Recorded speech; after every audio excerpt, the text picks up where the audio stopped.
Dear students, welcome to this lecture series. Today, we will be discussing the conflict theory with special reference to Karl Marx. First of all, we will have a look on the objectives. Number 1, to highlight the inevitability of conflict in society. Number 2, to establish a link between conflict and social change. And number 3, to show the cause and effect relationship between different events in society. Now, we will have a look on the central idea of this theory. Dear students, along with functionalism, conflict theory was sociology's first theoretical orientation. Briefly speaking, it is a development in reaction to structural functionalism. Conflict perspective emphasizes conflict, competition, change, and constraint within a society, whereas the evolutionary and equilibrium perspectives are based on the assumption that society is inherently stable. The conflict perspective depicts society as unstable with ever-present conflict and inconsistency. Well, social and cultural change occurs as a result of the struggles and conflict among groups representing different segments of a society, which results in social change. The conflict perspective sees scarcity of desired resources over which groups are in conflict as the major source of social instability that characterizes all societies. Conflict theory began with Karl Marx, 1818–1883. Development of theory owes a debt to early German sociologists Max Weber, 1864–1920, and George Simmel, 1858–1918 also. Later, Lewis Koser and Ralph Dahrendorf also got involved. So friends, before we proceed, let's have a look at the biographical sketch of Karl Marx. Well, Karl Marx was born in Trier, a commercial city in Western Germany, in 1818. He attended university first in Bonn and then in Berlin in order to study law, where Marx joined radical philosophical circle influenced by a German philosopher, Hegel. After graduation, he became the editor-in-chief of a liberal radical newspaper, which was later closed for its anti-government articles. Here starts the worldwide influence of Marx. Dear friends, he went to Paris in 1843, where he was exiled under the pressure from Prussia for his radical ideas. Marx finally settled in London, where he freely worked on and analyzed the capitalist system, which also made a debut of his movement. Friends, here in London, his work brought a theoretical focus to empirical social analysis. Marx provided a theory to understand a connection between the concrete economic relationship among people and the broad patterns of social order that emerge from them in specific eras. He represents the epitome of the scholar activist, the social critic who is, to paraphrase Marx's own words, not content with criticizing the world, but who is also trying to change it. Now, dear students, let's have a look on the central theme of class conflict. In all stratified societies, there are two major social groups, a ruling class and a subject class. The power of the ruling class derives from its ownership and control of the forces of production, and the ruling class oppresses and exploits the subject class. As a result, there is a basic conflict of interests between the two classes. The various institutions of society, such as the legal and political systems, are institutions of ruling class domination and serve to further its interests. Now, we will have a look on the basic features of Marx's conflict theory. Marx is usually taken to have meant a group of people in similar situations with respect to their control of the means of production. This is, however, an incomplete description of the way Marx used the term. For Marx, class was always defined in terms of its potential for conflict. Individuals form a class insofar as they are in a common conflict with others over a surplus value. Now, we will discuss the four main epochs of history with respect to class conflict: primitive communism, ancient society, feudal society, and capitalist society. Primitive society. The land and its products were communally owned.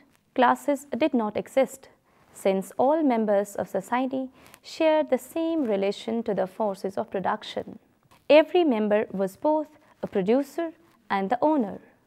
All provided labor power and shared the products of their labor. For this reason, there was no conflict. Classes emerged when the productive capacity of society expanded beyond the level required for subsistence. This occurred when agriculture became the dominant mode of production. As agriculture developed, surplus wealth, that is goods above the basic subsistence needs of the community, was produced. This led to an exchange of goods, which was finally accompanied by the development of a system of private property. Goods were increasingly seen as commodities or articles of trade, to which the individual, rather than the community, had the right of ownership. Thus, private property and the accumulation of surplus wealth formed the basis for the development of class societies. In particular, they provide the precondition for the emergence of class of producers and a class of non-producers. Some are able to acquire the forces of production and others are therefore obliged to work for them. The result is a class of non-producers which owns the forces of production and a class of producers which owns only its labor power. The rise of horticulture, which Marx believed was a product of technical advance, introduced significant patterns of social inequality to human societies. Warfare produced human captives who typically became slaves. Slaves and masters were locked into an irreconcilable pattern of social conflict. In the later agrarian societies, from then on, all societies are divided into two major classes: masters and slaves in ancient society, lords and serfs in feudal society, capitalist and wage laborers in capitalist society. Marx himself puts it, the history of all hitherto societies is the history of class conflict. During each historical epoch, the labor power required for production was supplied by the subject class. These classes were the slaves, the serfs, the wage laborers, respectively. Thus, during the feudal epoch, there are two major classes distinguished by their relationship to land, the major force of production. They are the feudal nobility, who own the land, and landless serfs, who work the land. Similarly, in the capitalist era, there are two main classes: the bourgeoisie or capitalist class, which owns the forces of production, and the proletariat or working class, whose members own only their labor, which they heir to the bourgeoisie in return for wages. Now we will have a look on one of the important concepts of Karl Marx with relation to his conflict theory, and that is economic determinism. Production of food and material are objects for survival. Thus, man enters into social relationships. Production is a social enterprise, so it requires a cooperation. Economic system is of utmost importance in shaping a society. The economic system as the infrastructure of society. Dear friends, social institutions, family, the political system, legal and educational institutions, and religion as society's superstructure are built on economic system. The forces of production and the social relationships of production form the economic base or infrastructure of society. Superstructure is shaped by the infrastructure. Now, we will have a look on the products and the means of production. To satisfy needs, men created material products like houses, roads and vehicles, etc., which formed a material basis of regulated social life. In working upon their material environment, men developed certain instruments or means of production, a certain technology which was of a definite material nature. The products and the means of production therefore constituted a fundamental material basis of society. The making and the distribution of products meant some necessary property relations among men. Now, relation of men to each other, that is social classes. Men held different positions of power or lack of power, of status or lack of status, of property or lack of property. Men sharing the same positions in this economic order would also share an identity of interests. The relations of men to the means of production led directly to the formation of class relations and finally to class conflict. Economic basis of society consisted of the material products and the means of production, the relations of men to them and the system of social classes. Now we will have a look on the concept of surplus value of the conflict theory of Karl Marx. The rate of surplus value is an exact expression for the degree of the exploitation of the labor power by capital or of the laborer by the capitalist. As Marx said, capital is dead labor that vampire-like only lives by sucking living labor and lives the more labor it sucks. Marx basically argues that the structure and the ethos of capitalism push the capitalists in the direction of the accumulation of more and more capital. Marx's view is that labor is the source of value. The capitalists are led to intensify the exploitation of the proletariat. This derives class conflict. Now friends, we will have a look on the concept of alienation. Alienation simply means that man is cut off from his work. As such, he is unable to find satisfaction and fulfillment in performing his labor or in the products of his labor. For Marx, the history of mankind has a double aspect. It was a history of increasing control of man over nature, as it was a history of an increasing alienation of man. It can be described as a condition in which men are dominated by forces of their own creation, which confront them as alien powers. Work provided the most important means to fulfill basic human needs, individuality, and humanity. Friends, by expressing personality in the creation of a product, the worker can experience a deep satisfaction. In seeing his product used and appreciated by others, he satisfies his needs and thereby expresses his care and humanity for others. Marx argues that alienation springs initially from the exchange of goods in some form of market system. Here develops the idea and practice of private property, the individual ownership of the forces of production, illustrated by capitalist economies in which the ownership of the forces of production is concentrated in the hands of a small minority. Alienation is increased by the fact that workers do not own the goods they produce. Now, we will have a brief look over the four basic components of alienation. First, the workers in capitalist society are alienated from their productive activity. Workers do not produce objects according to their own ideas or to directly satisfy their own needs. They work for capitalists, who pay them a subsistence wage in return for the right to use the workers in any way they see fit.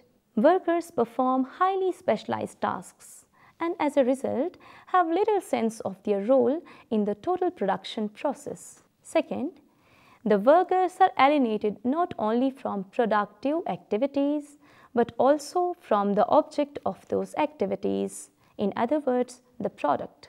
The product of their labor does not belong to the workers.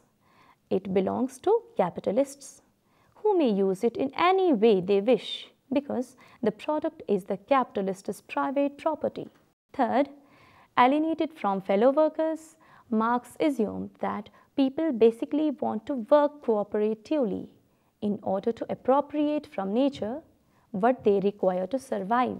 In capitalism, this cooperation is disrupted, and people, often strangers, are forced to work side by side for the capitalist. Even if the workers on the assembly line are close friends, the nature of the technology makes for a great deal of isolation. The workers are often forced into outright competition and sometimes conflict with one another. For maximum productivity and to prevent the development of cooperative relationships, the capitalist pits one worker against another to please the boss. The isolation and the interpersonal hostility tend to make workers in capitalism alienated from their fellow workers. Fourth, workers in capitalist society are alienated from their own human potential. Individuals perform less and less like human beings as they are reduced in their work to machines. Even their smiles and greetings are programmed and scripted. The result is a mass of people who are unable to express their essential human qualities, a mass of alienated workers. Marx saw two important characteristics of industrial society: the mechanization of production and a further specialization of division of labor as contributing to the alienation of the workforce. After discussing all the concepts of Karl Marx, we will have a broad look over his basic theory, that is class conflict. Marx's class theory rests on the premise that the history of all hitherto existing societies is the history of class struggle. According to this view, ever since human society emerged from its primitive and relatively undifferentiated state, it has remained fundamentally divided between classes who clash in the pursuit of interests. Students, Marx argues that in the earlier epochs of history, we find almost everywhere a complicated arrangement of society into various orders, a manifold gradation of social rank. In ancient Rome, there were patricians, plebeians, knights and slaves. In the Middle Ages, feudal lords, vassals, guild masters and journeymen, apprentices, serfs. In almost all of these classes, again, there were further subordinate gradations. The modern capitalist society that has sprouted from the ruins of feudal society, which established new classes, new conditions of oppression, new forms of struggle in place of the old ones. But our epoch, that is, the epoch of capitalism, possesses a distinctive feature. It has simplified the class antagonisms. Society as a whole is more and more splitting up into two great hostile camps, into two great classes directly facing each other: bourgeoisie or the capitalist and proletariat. Proletariat are the workers who sell their labor and who do not own their own means of production. They do not own their own tools or their factories, since they do not have the means to produce for their own needs. They instead use their wages to buy what they need. Consequently, he is completely dependent on his wages in order to live. This makes the proletariat dependent on those who pay them wages. Dear friends, capitalists or the bourgeoisie are those who own the means of production. Capital is the money which can make more money, and the owners of capital are the capitalists. Capital cannot increase except by exploiting those who actually work. capitalists live off the profit of their capital, and they are the beneficiaries of the proletariat exploitation. Friends, Marx believed that the basic contradictions contained in the capitalist economic system should lead to its eventual downfall and destruction. The proletariat would overthrow the bourgeoisie and seize the forces of production, the sources of power. Property would be communally owned, and since all members of the society would share the same relationship to the forces of production, a classless society would result. Here Marx argues that history would end now, since history is the history of class struggle. No class, no struggle, no history. The communist society which replaces capitalism will contain no contradictions, no conflict of interests, and will therefore be unchanging. Marx has distinguished between class in itself and class for itself. A class in itself is simply a social group whose members share the same relationship to the forces of production. He argues that a social group becomes a class fully only when it becomes a class for itself. At this stage, its members have class consciousness and class solidarity. It means the members develop a full awareness of the true situation by the realization of the nature of exploitation. Members of a class develop a common identity, recognize their shared interests, and unite, so producing class solidarity. The final stage of class solidarity is reached when members realize that by collective action can they overthrow the ruling class, and when they take positive steps to do so. A new historical epoch is created by the development of superior forces of production by a new social group. These developments take place within the framework of the previous era. For example, the merchants and industrialists who spearheaded the rise of capitalism emerged during the era of feudalism. They accumulated capital, laid the foundations of industrial manufacture, factory production, and the system of wage labor, all of which were essential components of capitalism. The conflict between bourgeoisie and the proletariat is another example of real material contradictions. This contradiction grows out of previously mentioned contradiction between labor and capitalism. None of these contradictions can be resolved except by changing the capitalist structure. Society will be increasingly polarized into these two great opposing classes. Competition with big factories and companies will shut down many small independent businesses. Mechanization will replace skilled artisans, and even some capitalists will be thrown out through attempts to establish monopolies. All these displaced people will be forced down into the ranks of the proletariat. This inevitable increase in the proletariat was termed by Marx as proletarianization.